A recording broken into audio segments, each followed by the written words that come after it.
Bonjour, j'espère que vous allez bien. Aujourd'hui, on va voir les caractéristiques et les performances du correcteur PID. On va voir deux modèles du correcteur. On va voir le correcteur PID théorique et le correcteur PID pratique. Le correcteur PID théorique, il est caractérisé par la fonction de transfert k facteur de 1 plus TDP plus 1 divisé par TIP. Le TDP, c'est la constante de dérivation. Le T, c'est la constante d'intégration.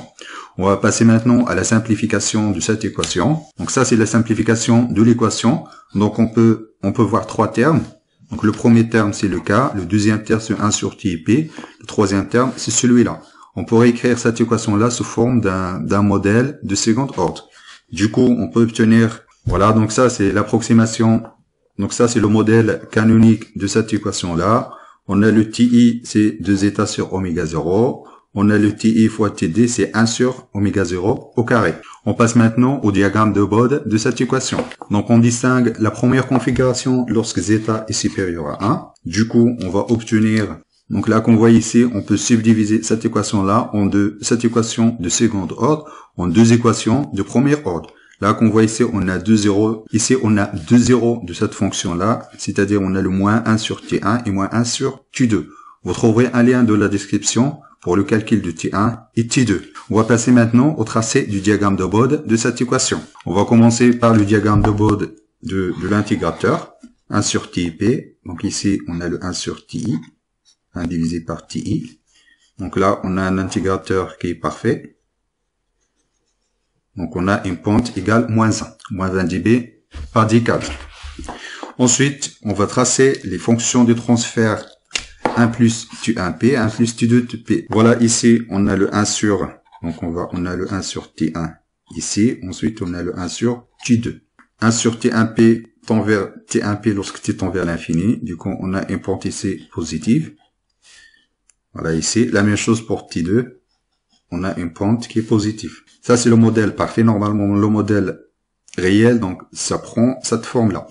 Pour le moment, on va juste calculer le modèle parfait. Ensuite, on va faire l'approximation réelle de la fonction de transfert. Maintenant, on va faire la somme. Donc, pour le moment, on va considérer le K égal à 1. Donc, on va pas prendre l'effet de K. Du coup, on va juste calculer la fonction de transfert global. Du coup, on va obtenir, donc ici, en basse fréquence, il y a l'effet de l'intégrateur. Donc là, ici, on a le T1, le T2. L'effet de l'intégrateur. Voilà, ici, on a le moins 1. Lorsqu'on atteint ici, il y a le moins 1, ici plus 1, donc ça fait 0. Donc on a le 0 ici. Ensuite, il y a l'effet, en haute fréquence, on a plus 2, parce qu'ici, il y a le plus 1, plus 1, plus 1, ça fait plus 2. Ici, il y a le moins 1, plus 2, moins 1, donc ça fait plus 1. Du coup, on va obtenir une pente qui est parallèle à celle-là. Voilà, donc ça, c'est le modèle, c'est le diagramme de Bode d'un correcteur PID. On va passer maintenant au diagramme de la phase. Donc, on va faire la même chose pour la phase. Pour l'intégrateur, on a une phase égale moins pi demi. Donc, ça, c'est la phase moins pi demi de l'intégrateur. C'est-à-dire celui-là. Ensuite, celui-là, on a une phase qui est positive. Voilà, ici. Donc, 0 pi demi ici. La même chose ici. On a pi demi ici. Voilà. Ensuite, on va faire la somme des trois courbes. En basse fréquence, on a l'effet de l'intégrateur. Donc là, en basse fréquence, on a moins pi demi. Voilà. Donc ça, c'est l'effet de l'intégrateur. Ensuite, on va voir le 1 sur T1. On a moins pi demi plus pi demi, ça fait 0. Voilà. Ensuite, en haute fréquence, on a l'effet de dérivateur. Donc on a le plus pi demi. On va maintenant tracer le diagramme de Bode réel. Voilà, ici. Donc, ça va faire comme ça. Donc, de la phase. Voilà, ici, comme ça. Donc, ça, c'est la phase. Donc, ça, c'est le gain.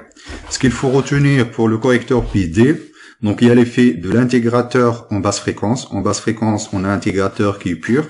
C'est-à-dire, on annule l'erreur statique.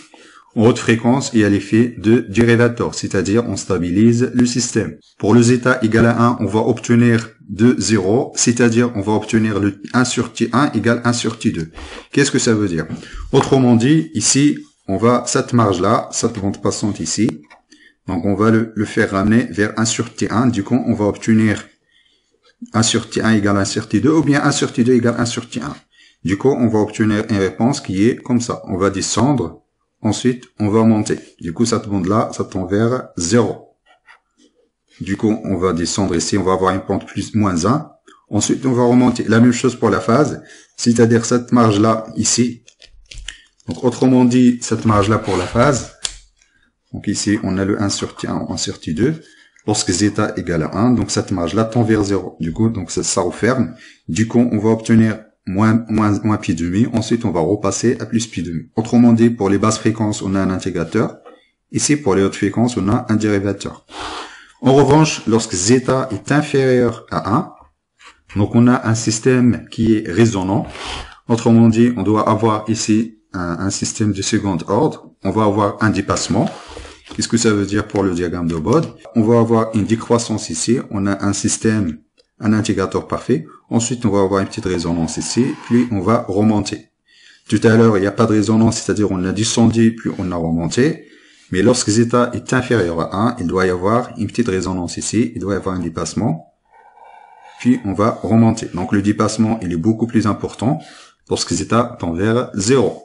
Donc, ça, c'est les trois configurations à retenir pour un correcteur PID. Donc le problème du correcteur PID parfait, c'est dans la partie haute fréquence. Donc là, comme vous voyez ici, dans le haute fréquence, donc on a une tendance vers l'infini ici. Donc là, c'est l'oméga ou bien la fréquence. Donc là, c'est les hautes fréquences. Donc ça, c'est les basses fréquences. Pour les hautes fréquences, on a une amplification du perturbation, c'est-à-dire on a un gain qui est vers l'infini, c'est-à-dire toutes les perturbations haute fréquence, ça s'amplifie. Donc ça, c'est un défaut du correcteur PID théorique. Ce qu'on peut faire, on peut rendre ce PID théorique un PID qui est réel, c'est-à-dire dans les hautes fréquences ici, par exemple ici, on a le 1 sur T2, on va considérer le 10 sur T2, c'est la haute fréquence pour nous. C'est-à-dire pour nous, à partir de 10 fois 1 sur T2, on va limiter les perturbations. Autrement dit, ici, à partir d'ici, au lieu de tendre vers l'infini, on va tendre vers une constante. Voilà.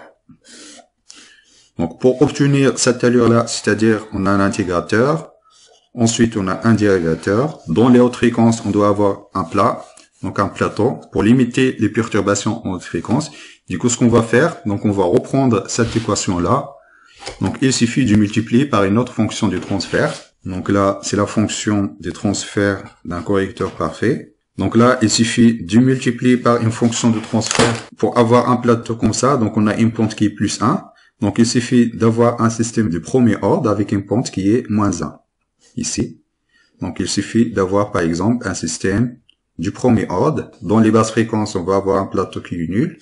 Ensuite, à partir de 10 sur T2, on va avoir une décroissance de 1 sur T2 sur 10. Du coup, ici, on va multiplier par 1 sur. Donc ici, c'est un filtre passe-bas. Donc ici, la constante. Donc on va définir la constante ici. Donc le 10 sur T2, c'est-à-dire ici, on va mettre T2 sur 10. Voilà, c'est juste un système du premier ordre ou bien un filtre passe-bas avec une fréquence de coupure de 10 divisé par T2. Du coup, cette équation-là, donc c'est l'équation de notre correcteur réel. C'est cette équation-là qu'on va implémenter avec la carte Arduino. Donc j'ai oublié de présenter la phase. Pour notre filtre passe-bas, donc c'est un filtre passe-bas, il va y avoir moins pi demi ici. Du coup, lorsqu'on va faire la somme, on va avoir un plus pi demi, ensuite on va avoir 0. Donc ça, c'est le correcteur réel. Donc le correcteur réel, c'est-à-dire au lieu d'avoir une phase qui est pi demi en haute fréquence, on va avoir une phase qui est pi demi, un effet dérivateur uniquement entre 1 sur T2 et 10 sur T2. On verra dans la prochaine vidéo donc le réglage du paramètre, c'est-à-dire où on va positionner notre correcteur. Ensuite, on va calculer le modèle numérique de notre correcteur. Je vous remercie de votre attention et à la prochaine vidéo.